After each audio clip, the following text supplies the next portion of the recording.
சிறுநீரக நோய் தொடர்பாக விழிப்புணர்வு ஏற்படுத்தும் வகையில் சுஹா சேரிட்டபிள் ட்ரஸ்ட் சார்பாக தொடர்ந்து சிறுநீரகம் பாதித்தவர்களுக்கு நிதியுதவி வழங்கும் நிகழ்ச்சி நடைபெற்றது.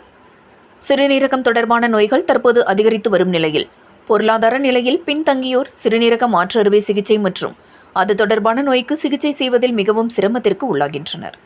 இந்நிலையில் இதுபோன்ற சிறுநீரகம் தொடர்பான நோய்களில் பாதித்தவர்களை கண்டறிந்து அவர்களுக்கு தேவையான உதவிகளை சுஹா சேரிட்டபிள் ட்ரஸ்ட் வழங்கி வருகிறது. மேலும் சிறுநீரக நோய் தொடர்பான விழிப்புணர்வுகளை பொதுமக்களிடம் கொண்டு செல்லும் வகையில் செயல்பட்டு வரும் சுஹா தன்னார்வ அமைப்பினர் சிறுநீரக நோய்களுக்கு சிகிச்சைக்கான நிதி உதவிகளையும் வழங்கி வருகின்றனர். இந்நிலையில் சிறுநீரக நோயால் பாதிக்கப்பட்ட இளைஞர் ஒருவருக்கு 25,000 ரூபாய் நிதி உதவியை Suha charitable trust chairman Rajan Arumugam வழங்கினார். வடவள்ளி பகுதியில் நடைபெற்ற நிகழ்வில் சுஹா சேரிட்டபிள் ட்ரஸ்ட் துணைத் தலைவர் doctor Khaja Moinuddin, rotary club Vadavalli தலைவர் சரவணன், சுஹா சேரிட்டபிள் ட்ரஸ்ட் தலைவர் சண்முகராஜ் மற்றும் நிர்வாகிகள் வீரமணிகண்டன், சரவண வெங்கடேஷ் உள்ளிட்டோர் உடனிருந்தனர்.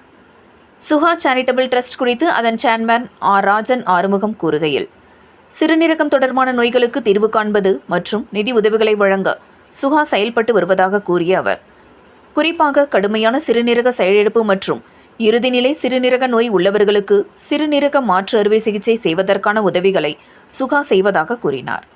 மேலும் இது உயிர்காக்கும் சிகிச்சை முறையை செய்வதோடு டயாலிசிஸ் போன்ற சிகிச்சை முறைகளும் சுஹா நிதியுதவி செய்வதாக தெரிவித்தார். மேலும் சிகிச்சைக்கு பிறகு வாழ்நாள் முழுவதும் உட்கொள்ள உள்ள மருந்துகளை குறைந்த விலையில் கிடைப்பதற்கான முயற்சியை சுஹா மேற்கொண்டு வருவதாக அவர் தெரிவித்தார். இதில் rotary club Vadavalli, rotary industrial city, rotary Siruvani, rotary blossom உள்ளிட்ட கிளப் நிர்வாகிகள், உறுப்பினர்கள் என பலர் கலந்து கொண்டனர் என்பது குறிப்பிடத்தக்கது.